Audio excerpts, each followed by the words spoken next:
Bom dia, meus amados irmãos, que a graça e a paz do nosso Deus e Pai maravilhoso, que o amor, que o poder do Espírito de Cristo em nossas vidas seja transformador, de maneira que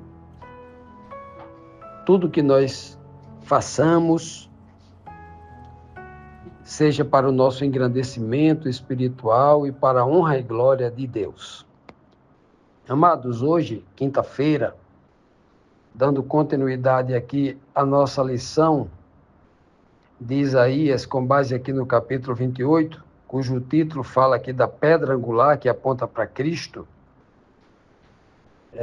As duas perguntas de hoje da quinta-feira, vamos apenas recapitular aqui rapidamente o que nós vimos ontem, nas duas perguntas da quarta-feira, que quando nós vimos lá que o Senhor diz, né, no versículo 16 e 17, que vai colocar a sua pedra angular, né, aquela pedra, né, preciosa, provada, bem assentada, alicerçada, né, e ela servirá de juízo, de padrão, de régua, de prumo, para julgar todo o povo de Jerusalém, todo o povo de Judá, todo o povo de Israel. Seria colocado lá em Jerusalém, lá em Sião, no Monte Moriá, né, uma figura aqui tipológica, para julgamento, né? E os ímpios seriam arrastados por ela e pelo que essa pedra produziria. Muitas outras pedras e uma chuva de pedras, né, uma saraivada, tá, etc. Vimos também que os homens maus, os líderes religiosos, especificado aqui como o sacerdote e o profeta, né? O sacerdote que ensinava errado e o profeta que tinha visões equivocadas que Deus não tem enviado, né? Os dois mentiam, estavam embriagados, tinham tomado muito vinho, né? Diz o texto bíblico aqui. E a Bíblia diz aqui nos versículos, disse ontem, né, estudamos, versículo 18 a 20, que eles haviam combinado com a morte, né? Com o mundo dos mortos, que eles não morreriam. Quando o inimigo viesse, se viesse conquistar Jerusalém e tal, eles tinham a certeza que não morreriam. E quando passasse o castigo, tudo, eles seriam preservados, continuariam ricos, continuariam, né? Aí o Senhor falou, nada disso, nenhum acordo com a morte será garantido para vocês serão arrasados, serão arrastados, né? Destruídos por uma chuva de pedras e por uma enchente, né? O Senhor deixa muito bem claro isso aí. Portanto, dando continuidade a esse contexto, a essa mensagem, a pergunta 9 nos traz o segundo questionamento aqui. Qual comparação faz o profeta Isaías em relação às autoridades de Judá? As autoridades aqui, principalmente a questão religiosa. As autoridades para o Senhor aqui, as principais, são aqui o sumo sacerdote, os sacerdotes, os doutores da lei, os homens que se diziam santos e que deveriam ensinar a palavra da verdade. Ensinar não só com a boca, mas principalmente com o exemplo, né, com a própria vida. Isaías 28, 20 diz assim, vocês serão como o homem de que fala aquele provérbio. A cama é tão curta que ele não pode se deitar. O cobertor é tão estreito que não dá para ele se cobrir. Olha só, o que Isaías está querendo dizer com isso? Quando ele diz que o provérbio se cumpriria na vida da liderança religiosa do povo lá de Jerusalém, dos judeus, né, lá que estavam como embriagados, mentindo, enganando o povo, explorando o povo, né, e julgamento aqui é contra eles. Eles diziam que não iam morrer, tinham feito pacto com a morte, estavam tranquilos, eram ricos, eram poderosos, mesmo diante de uma invasão inimiga, de um ataque de um exército poderoso, eles estavam tranquilos, queriam escapar, né? Então o Senhor deixa bem claro aqui, olha, o que é que eles acham? Eles ganharam tanto dinheiro, exploraram tanto as pessoas, que eles teriam dinheiro de comprar assim, muitas mansões, muitas camas king size, com colchões, né? Nos dias de hoje seria isso, colchões confortáveis, dormiria tranquilo em suas camas. Aí Isaías fala assim, negativo. Vocês verão que a cama que vocês acham que construíram, uma cama bem larga, uma cama bem confortável, na verdade, todo esse dinheiro em que vocês estão confiando nele, toda essa influência, a riqueza que vocês, né, ao invés de confiar no Senhor, confiar em vocês mesmos, na riqueza de vocês, vocês vão perceber que essa cama é tão curta que vocês nem se equilibram nela, que vocês caem. Uma cama da largura de uma vara de bambu. Você se deita nela e cai, né? E se machuca. E o lençol de vocês, que vocês acham que comprou aí, metros e metros de mantas confortáveis para que no frio, na neve, vocês estivessem bem quentinhos dormindo debaixo dela. Não, vocês estão equivocados. É tão curto, menor do que um lenço. Vocês não conseguem cobrir nenhuma parte do corpo. Vocês vão passar frio.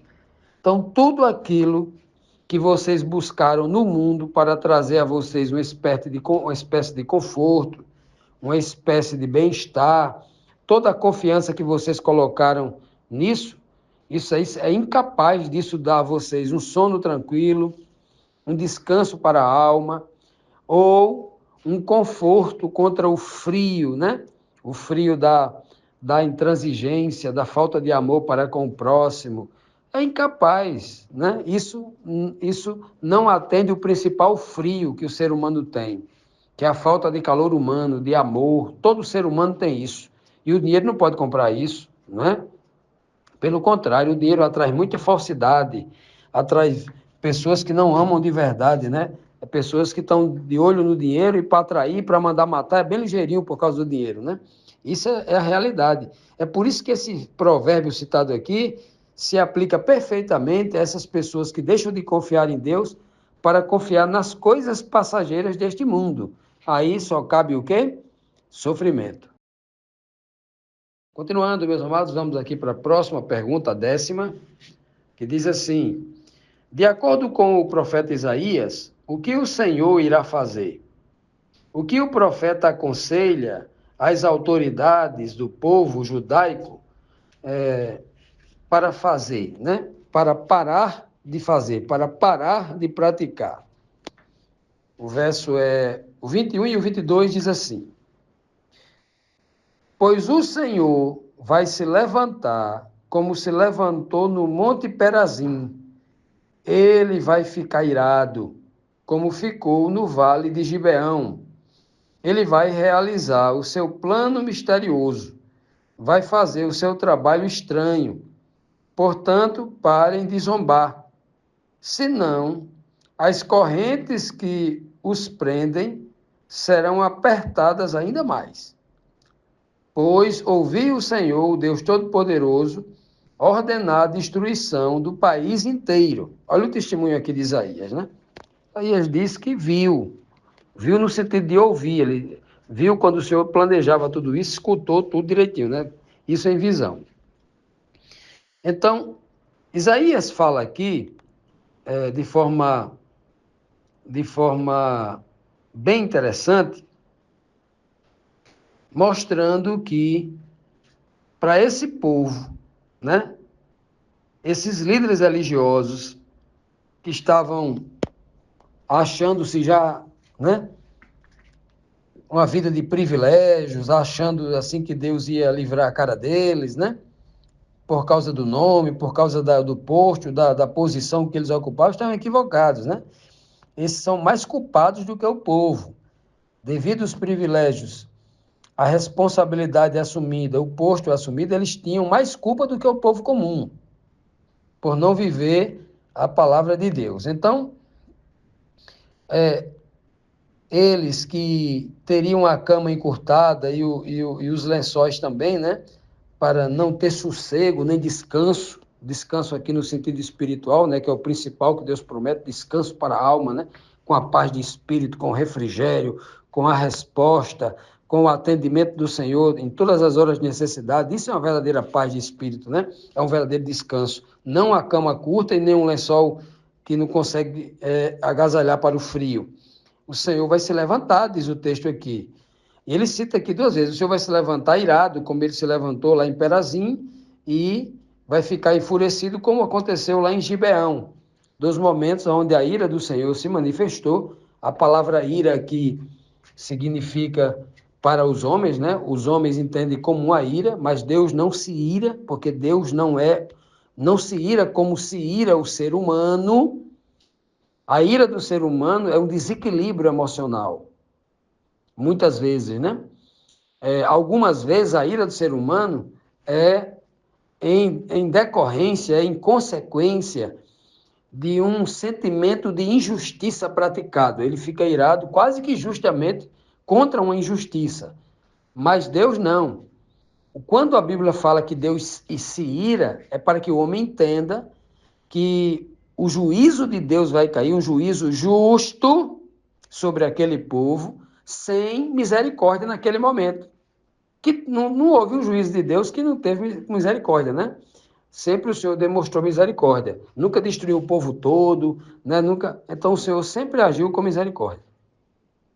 Mas aqui, quando ele fala irado, ele quer enfatizar o juízo de Deus. E nesse juízo haveria muito sofrimento. É isso que ele está querendo enfatizar, né?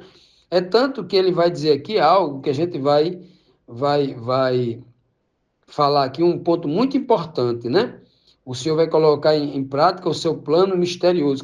Misterioso no sentido de que só ele sabe, ele não revelou ainda, nesse sentido. Não que seja misterioso, algo místico, nada disso não. Misterioso aqui é no sentido que não foi revelado ainda, mas que um dia será revelado, né? Então o Senhor vai colocar em prática esse plano, né? E aí a Bíblia chama aqui de o trabalho estranho.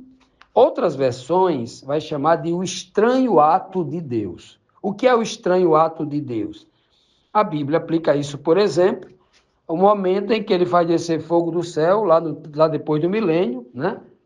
Descer fogo do céu, o lago de fogo e enxofre, queima tudo, queima, né? Satanás, os seus anjos, os ímpios todos, né? A terra, a morte, a sepultura, o sofrimento, a dor, tudo que é ruim, o mal como um todo será destruído. Nesse fogo aí, espiritual, nesse fogo de Deus chamado fogo consumidor. Consome tudo, até as coisas que a gente não vê, né? Então, isso é o estranho ato. Por que o estranho ato de Deus? Porque Deus é vida, Deus é amor. Aquela atitude de destruir para sempre o mal e com elas algumas pessoas que estavam agarradas a esse mal, a Bíblia chama de o estranho ato de Deus. Porque Deus não se alegra com a morte do ímpio. Deus não ama fazer isso. Ele só faz isso porque tem que cumprir a justiça, tem que controlar as coisas. As coisas não podem sair do seu controle, porque senão ele passa a ser um Deus injusto. E ele é um Deus justo e ele não pode permitir que as coisas fujam do controle que está na sua mão. É por isso que ele age assim. E é por isso que a Bíblia chama isso de o estranho ato de Deus, porque é estranho para Deus destruir, é estranho para Deus matar, porque só faz isso para manter o controle, para que o mal não vença o bem. O Senhor nunca permitirá isso. Olha que maravilha, né? É isso que Isaías fala, o estranho trabalho, o estranho ato de Deus, né? E aí Isaías apela ao coração para que as pessoas não sofram as consequências, entre aspas, desse trabalho estranho, desse estranho ato, né? Ele clama aqui, ó, portanto, parem de zombar, não é? Parem de zombar, parem de ser escarnecedor com as coisas sagradas, com o povo de Deus, com a verdade. Pare de viver uma vida que transmita a zombaria. Não façam isso. É o apelo que Isaías está fazendo aqui àquele povo, né? Se não, olha, quanto mais vocês zombarem do que eu estou falando, quanto mais vocês negarem as minhas palavras que vêm de Deus, mais essas correntes da opressão que as nações vizinhas estão oprimindo vocês, mais essas algemas vão se apertar, mais essas correntes vão pesar, maiores serão o sofrimento, as coisas vão piorar, como ele diz no texto anterior. As coisas só vão piorar para vocês. Enquanto vocês estão tentando medir força com Deus para continuar na maldade, as coisas só piorarão. Só tem um caminho para as coisas melhorarem para vocês: se arrependerem, se converterem e começarem a praticar a lei de Deus, que era amar a Deus e amar ao próximo.